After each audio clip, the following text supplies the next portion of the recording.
Hello friends. America से जुड़ी एक खबर इन दिनों काफी चर्चा में है। फाइनेंशियल टाइम्स के एक पोल में ज्यादातर अमेरिकी वोटर्स ने कहा है कि ट्रंप के मौजूदा कार्यकाल में उनकी स्थिति पहले से खराब हुई है। लेकिन सवाल यह है कि आखिर अमेरिकी लोग ऐसा क्यों महसूस कर रहे हैं? क्या इसकी वजह महंगाई है? क्या ट्रंप की टैरिफ पॉलिसी इसकी वजह है? या फिर इमिग्रेशन पॉलिसी से लोग परेशान हैं? और क्या ट्रंप की फॉरेन पॉलिसी का भी इसमें कोई असर है? तो चलिए फ्रेंड्स, शुरू करते हैं। सबसे पहले समझिए, जब किसी पोल में कहा जाता है मोस्ट यूएस वोटर्स से दे आर वर्स ऑफ, तो इसका मतलब यह नहीं है कि अमेरिका के ज्यादातर लोग सचमुच हर मामले में पहले से गरीब हो गए हैं। इसका मतलब है कि सर्वे में शामिल ज्यादातर वोटर्स ने अपनी व्यक्तिगत आर्थिक स्थिति या ओवरऑल सिचुएशन को पहले की तुलना में खराब बताया है। यानी यह लोगों की राय और अनुभव को मापने वाला सर्वे है और यही वजह है कि इसे अमेरिका की पूरी जनता का अंतिम फैसला नहीं माना जा सकता। लेकिन यह जरूर पता चलता है कि ट्रंप एडमिनिस्ट्रेशन के दौरान इकोनॉमी और रोजमर्रा के खर्चों को लेकर लोगों की चिंता एक बड़ा पॉलिटिकल इशू बन चुकी है। देखिए फ्रेंड्स, अमेरिकी वोटर्स की परेशानी के पीछे कोई एक कारण नहीं है।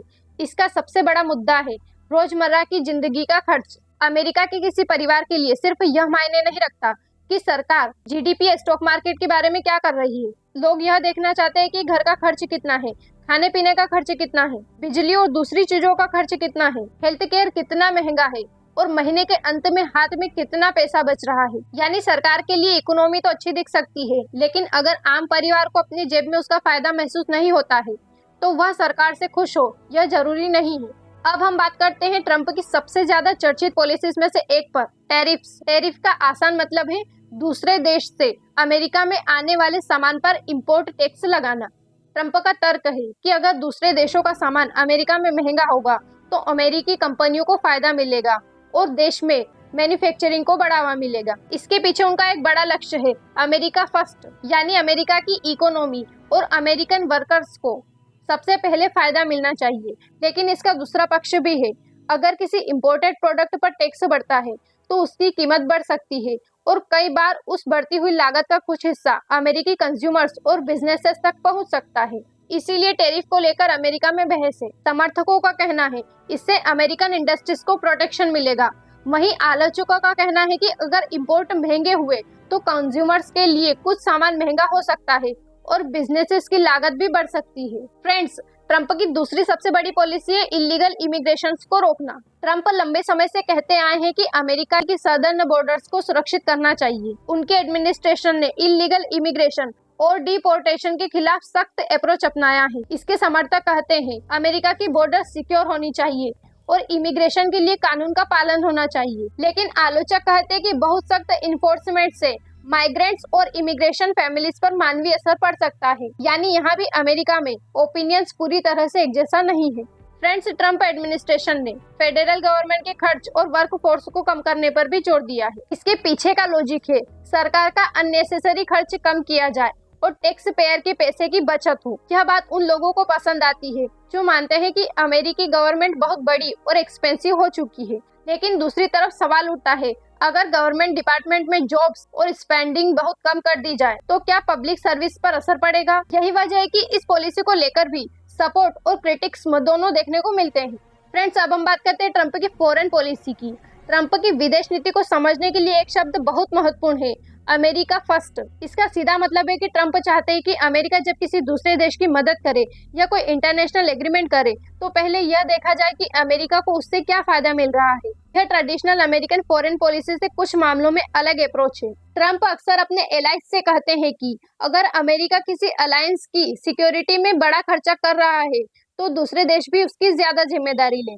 नाटो अमेरिका और यूरोप सहित कई देशों की मिलिट्री अलायंस है। ट्रंप लंबे समय से नाटो देशों को कहते रहे हैं कि उन्हें अपने डिफेंस पर ज्यादा स्पेंड करना चाहिए। उनका सवाल बेसिकली यह है, जब अमेरिका यूरोपियन अलायंस की सिक्योरिटी में बड़ी भूमिका निभाता है तो बाकी देश अपनी जिम्मेदारी क्यों नहीं बढ़ाते? ट्रंप के समर्थकों को यह अप्रोच पसंद आती है क्योंकि वे मानते हैं कि अमेरिका को दूसरे देशों की सिक्योरिटी का डिपोर्शनेट खर्च नहीं उठाना चाहिए। लेकिन क्रिटिक्स को चिंता है कि एलायंस के साथ बहुत ज्यादा प्रेशर या डिसएग्रीमेंट से नाटो की यूनिटी कमजोर हो सकती है। यूक्रेन वॉर पर भी ट्रंप की पॉलिसी का बड़ा हिस्सा है। ट्रंप का फोकस लंबे समय से यह रहा है कि युद्ध को खत्म करने के लिए नेगोशिएशन और डील मेकिंग की कोशिश होनी चाहिए।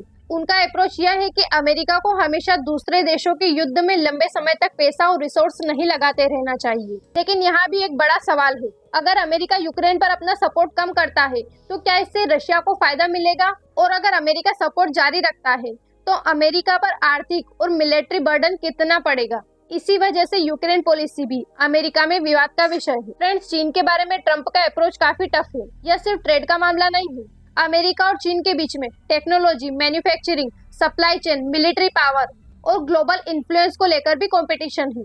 ट्रंप टैरिफ्स और दूसरे इकोनॉमिक मेजर्स का इस्तेमाल चाइना पर प्रेशर डालने के लिए करते हैं। समर्थक कहते हैं कि अमेरिका को चाइना पर अपनी डिपेंडेंस कम करनी चाहिए, लेकिन आलोचकों की चिंता है कि ज्यादा ट्रेड कन्फ्रंटेशन से अमेरिकन कंपनीज और कंज्यूमर्स की लागत बढ़ सकती है और दोनों देशों के बीच तनाव बढ़ सकता है। अब यहाँ आप लोगों को लग रहा होगा कि क्या ट्रंप की सारी पॉलिसीज खराब है? तो देखिए फ्रेंड्स, नहीं, इसे इतना सिंपल करके देखना सही नहीं होगा। ट्रंप की पॉलिसी के कुछ पॉजिटिव आर्गुमेंट्स भी हैं।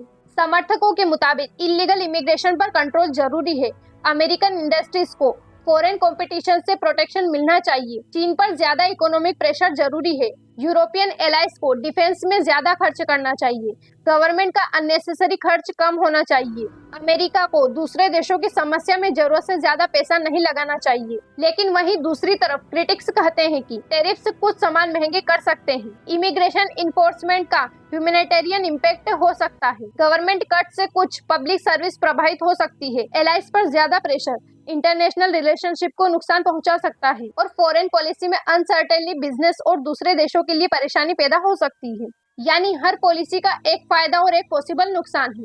फिर पोल में लोग वर्ड्स ऑफ क्यों कह रहे हैं, यही इस पूरी खबर का सबसे महत्वपूर्ण हिस्सा है। लोग सरकार की पॉलिसी को सिर्फ उनके उद्देश्य से नहीं आंकते, वे अपने घर की आर्थिक स्थिति को देखकर फैसला करते हैं। अगर किसी व्यक्ति को लगता है कि कमाई उतनी नहीं बढ़ी लेकिन रोजमर्रा का खर्च बढ़ गया है, तो वह सरकार की इकोनॉमी को लेकर नेगेटिव ओपिनियन रख सकता है। और यही वजह है कि पॉलिटिकल स्लोगन से ज्यादा महत्वपूर्ण है आम आदमी अपनी जिंदगी में क्या महसूस कर रहा है। लेकिन इस पोल को लेकर एक बात याद रखिए, पोल में लोगों की राय बदल सकती है और अलग अलग पोलिंग ऑर्गेनाइजेशन के रिजल्ट भी अलग अलग हो सकते हैं। इसलिए एक पोल को देखकर यह कहना कि पूरा अमेरिका ट्रंप के खिलाफ हो गया है, यह निष्कर्ष नहीं होगा। अमेरिका में ट्रंप के बहुत मजबूत समर्थक भी हैं। उनके सपोर्टर्स मानते हैं कि ट्रंप वही कर रहे हैं जो उन्होंने चुनाव के दौरान वादा किया था। America first, southern border, trade policy और अमेरिका के लिए ज्यादा फेवरेबल इंटरनेशनल डील्स। और वहीं उनके विरोधियों को लगता है कि इन पॉलिसीज की कीमत आम अमेरिकी जनता को चुकानी पड़ सकती है। फ्रेंड्स, इस पूरी खबर का असली सवाल यह नहीं है कि अमेरिका के लोग ट्रंप से खुश हैं या नहीं। असल सवाल यह है कि क्या ट्रंप की पॉलिसीज में आम अमेरिकी परिवार की जिंदगी वास्तव में बेहतर हो रही है? और इसका जवाब सिर्फ एक पोल से नहीं मिलेगा। इसके लिए हमें महंगाई, wage, employment, consumer spending, housing cost और दूसरे इकोनॉमिक इंडिकेटर्स को भी देखना होगा, क्योंकि आखिर में किसी भी सरकार की सफलता का सबसे सीधा पैमाना यही होता है। क्या आम आदमी को अपनी जिंदगी में सुधार महसूस हो रहा है या नहीं? और फिलहाल अमेरिका में इसी सवाल को लेकर राजनीतिक बहस तेज हुई है। तो ट्रंप की अमेरिका फर्स्ट पॉलिसी अमेरिका को मजबूत बना रही है या आम अमेरिकी पर उसका बोझ बढ़ रहा है? इसका फैसला आने वाली इकोनॉमिक डाटा और वोटर्स की राय दोनों से ही ज्यादा साफ होगा। सो फ्रेंड्स, आज के वीडियो में इतना ही। अगर आपको वीडियो पसंद आई है तो इसे लाइक कर लीजिए। चैनल पर नए हैं तो चैनल को सब्सक्राइब कर लीजिए। इसकी पीडीएफ आप टेलीग्राम से डाउनलोड कर सकते हैं, लिंक आपको डिस्क्रिप्शन में मिल जाएगी। Thank you so much.